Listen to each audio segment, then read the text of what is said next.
Hey everyone, welcome back to another exciting episode of Attack on Productions, and today I, Bancroft, And I, Fluff. will be doing another commentary video for you, and this time, it is our second round. This is between Austin's Yamcha deck and Jake's Dredgeku deck. Now, this isn't an ordinary Dredgeku deck. He's using the Clash Coup leader. So, it is Clash Coup, I believe. No, it is Dredgeku. Yeah, okay. He's using the Dredgeku leader, but he's not playing it in the ideal sense of Dredgeku. Right, he used a very different... Jake has stood very firm that people haven't really tapped into what this leader is truly capable of. Yeah. So this was kind of his first iteration, first go at what it could be. And this is also Austin's first take, I think, at Yamcha. Yeah. So the Yamcha line, Austin had been wanting to mess with the set 5 Yamcha, but he didn't have the leader on him, so he's using the set 10. But I think he ultimately wants to take it to set 5. Which I think after this, we all met up afterwards, and we kind of talked about his deck and helped him out there. So neither of us have actually watched this duel. We don't know what's going to happen. So we're kind of play-by-play it as it goes. Yeah, this one's different. I didn't get to play Austin's Yamcha deck. I have played Jake's quote-unquote Dredgeku. Did you play this variant? Mm-hmm. Okay. Yep. Oh, yes. Okay, I know why. Okay, yeah. Cool. All right, so as we see early on, Jake went ahead and charged a multicolored card, which means this deck is a red-green deck. And we know Austin's Yamcha deck, I think it's purely a red deck. Yeah. So while they're doing the charge phase real quick and attacking each other, don't forget to like and subscribe if you guys enjoy our content, and also put in the comments down below anything you want to see us build or potentially go over, because we'll do it. Just put it in the comments, you know? All right, back to the duel. So it looks like he did swing. Jake hasn't taken the life yet. I don't know what they're discussing. There you go. So no combo. 2 energy. What's he playing? Unison? Yeah. Yep. Is that the Bardock one? Yes, that's it is. Bardock, yep. Now keep in mind, we're recording this through Adobe Premiere, so if you're not familiar with that program, when you're doing audio recording over it, it kind of blurs, or so when you're playing video sometimes, it kind of blurs the image a little bit. So when I say, is that what it is? That's probably why. It's just it's harder sometimes to see what certain cards are until the video fully renders all the way through when I export it. Yep.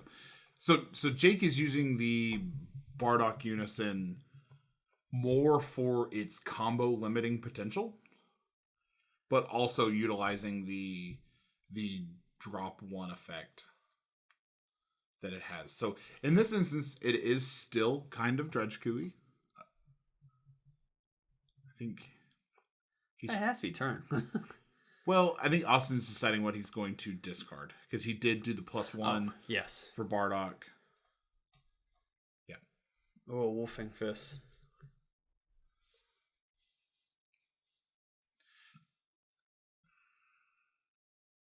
So, because Jake KO'd one of his battle cards, he gets to awaken. Did he KO one of his battle cards? Yep, with Bardock's effect. Or did he make him discard a card? He didn't KO anything just then. No. Bardock KOs a 1-drop to make the opponent discard a card. When one of your battle cards is KO'd, you get to... I forgot that super combo could be free played, right? That blocker, yeah. Or that blocker, yeah. Yeah. I forgot about that. Yeah. I was like, how did he get a card out? He tapped 2 energy. I forgot all about that. Yep. Which one is that? That's Son Gohan something kid from Frieza. If your leader is a Goku or something like that? Yeah, if your leader's a green Goku, you got a Unison in play. Or if your leader's a green Goku, play this card for free. I actually searched up Son Goku instead of Son Gohan. I know it's good. So Austin is playing the Intensifying Power Trunks, going for a crit swing. Assumedly.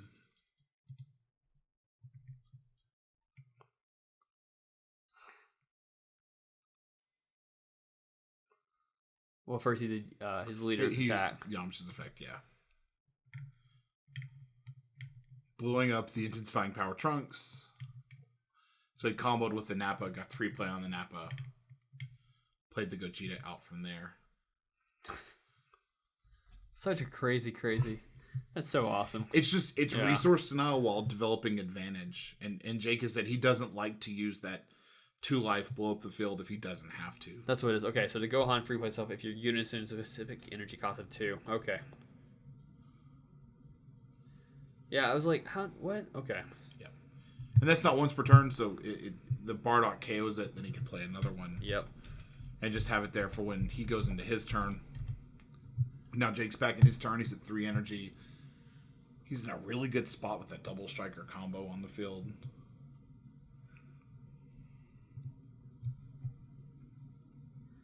Swing of double strike.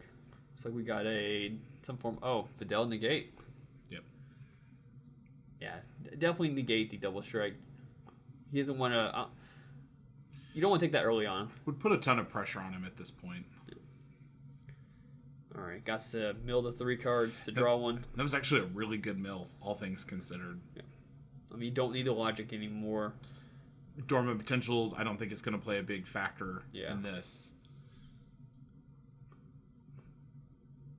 And then he's already got his unison of choice on the field, so he doesn't have to worry about having a substitute unison. Get it a +1. Where you may choose one of your green battle cards and it costs 1 and KO it. If you do, your opponent chooses 1 card. I assume he didn't do that because he swung afterwards. Did he use the +1 effect? Yeah, it's a 4 now. It's not a 3. Okay. But he didn't. It says you may. Yeah, so, just to get the +1 on there. Like I said, he mainly uses this for the combo control. It gets rid of 1 combo, doesn't it? Yep, when your opponent places a card in their combo area, you place it in the drop area.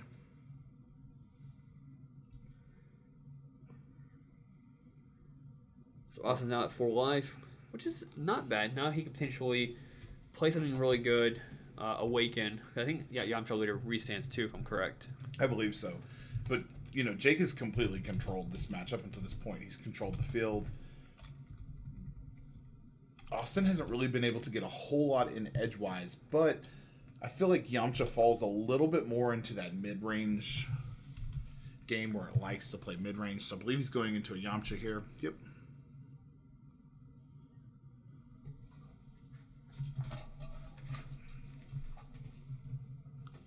So he's probably going to try to activate the Yamcha effect, swing into the Gogeta, try to start getting Jake to take multiple life. The best thing that Jake can do is just try to combo it out from here.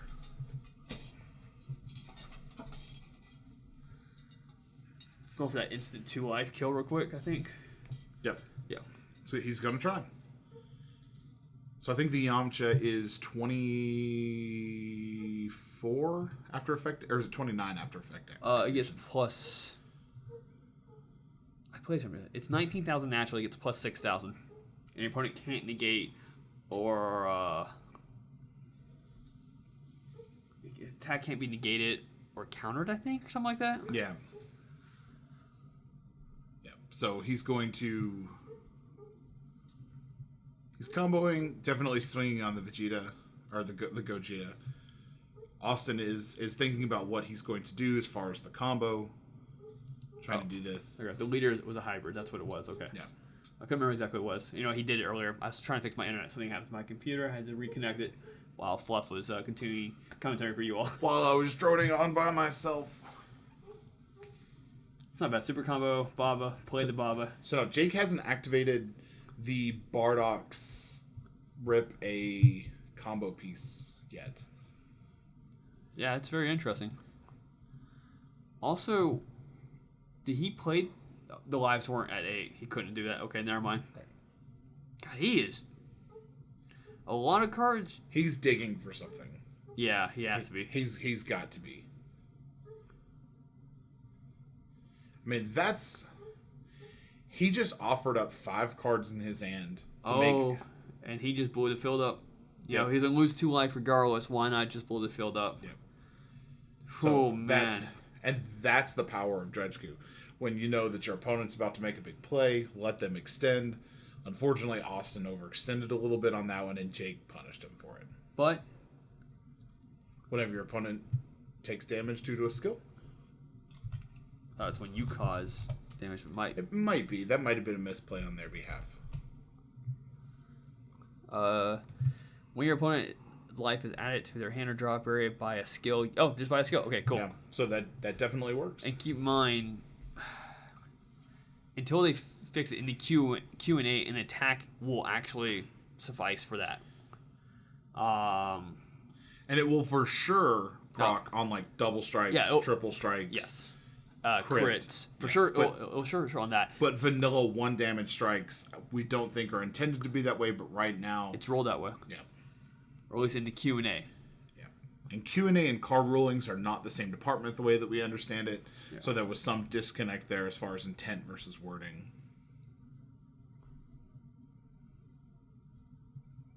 So I was looking at Bardock the Resolute. It's like he swung...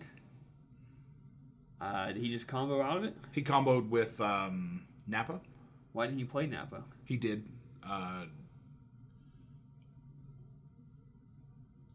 Actually, we were talking about Bardock the Resolute. I wasn't watching. I didn't see what happened. I do apologize about that. When I go back over it, I will probably add some subtext there. All right, so he's swinging with lead. Oh, sorry. Austin negated. He's getting the auto off. He probably comboed it off to avoid taking damage from the leader swing. Because he swung with the leader after he swung with Bardock the Resolute. So, using Bardock's effect, he nagged him by 3. Mm-hmm. Which I believe gives him triple attack.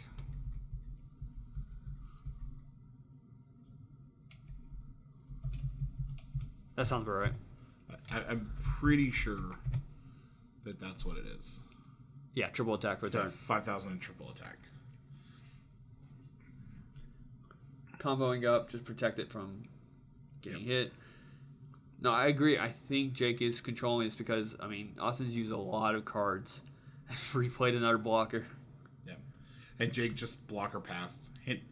He knows... Jake knows what he wants to do for his win condition and is just trying to control the field enough to get Austin there without giving Austin the win. Or more advantage than necessary. Notice he took him, I believe, to 3 life and then left it. Yes. I mean, as you can see already, we see the Kaioken Goku on board. You can only assume he's got another Kaioken primed and ready for next turn. And he has plenty of life for that, too. I just realized that. Yeah. Yeah, it's real mean. He'll probably use the blocker because he wants to give as much life as possible so he can use the effect just enough to empty that hand out. Yep. Ingeniously, this deck really feeds his graveyard for that effect, too. Yeah.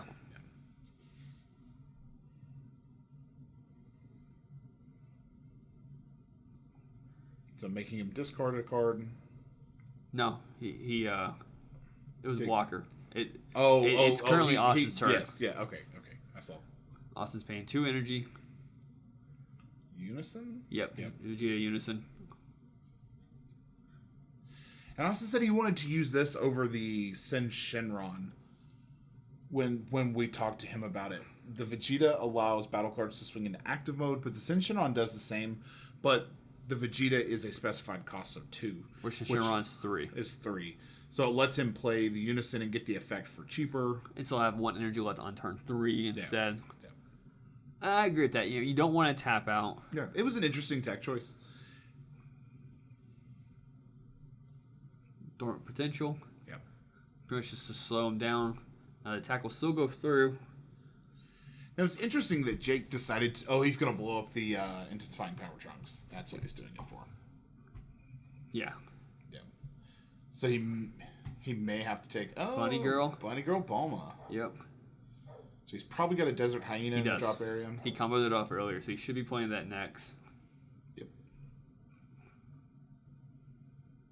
The thing, though, is that there's no battle cards on the field for his effect to go off, and technically Jake has plenty of life to protect himself. Yep. And plenty of open energy if he needs to do something. Yeah. Now, swing into... I mean, it makes sense. Austin is trying to get that Bardock off the field. Now, here's my thing. Unfortunately, because he didn't negate, doesn't restand, Also, we only have one more tech left anyway, so it doesn't really matter. The Jake hasn't particularly telegraphed this play, but I don't think Austin saw it coming. Him just feeding the... Yeah. He let the unison go. He probably could have stopped that.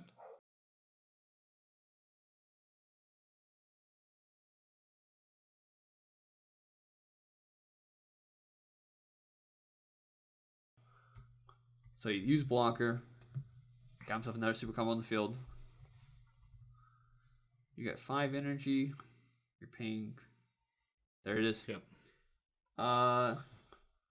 Kaioken. I mean, should we verify that? I'm pretty sure he's verifying now. Okay. 1, 2, 3, 4, 5, I don't think it counts. 7, 8, no. 9, 10, 11, it's just 12, cards. 13, 14, 15, 16, 17, 18, 19, 20. There it is. Yeah, it's just cards. I forgot. It's not It's specific. just cards. Yeah. And this is where he just rips the entire hand. He's going to take himself down to 1 life. Yep. Just so he could give it, what's it? Oh, it's a lot of stuff. So that'll give it 100,000. He gets to rip That's all 4 4 cards. cards. He's going to swing, hit for game. Yeah, that's it. Yeah. Dang. Yeah. It's really mean. When Jake and I played, you will see... Because it's you two in the finals. It was us in the finals. Yep. This tournament. And it was an interesting match. Dredgeku versus Topo. So, Dredgeku Kaioken. That sounds interesting. Definitely intrigued. I know it pretty much came down to you two in the finals mainly because if Jordan wouldn't have beat me in the in our duel, you guys would have had to do a 4th round. We would have done a 4th Whoever would have been either you or Jake. But Jake and I were undefeated. But I beat Jordan. Mm-hmm. Jordan was undefeated as well. He got paired down. Yep.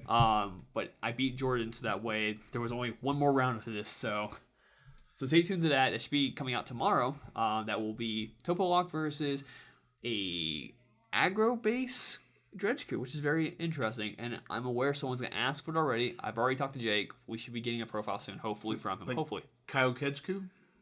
Kyle Hedgeku, sure that works. Kyle Dredgeku? Kyle, yeah, sure. Yeah. But yeah, that's about it. When I typically say it's like my keyword is like stop talking. He's pretty much done, so I'm going to take over from here. Show us some love down in the comments below. Leave some likes. Let us know if there's anything that you want to see. I think Bancroft already said it. But as always, read your cards, know your plays, fluff out.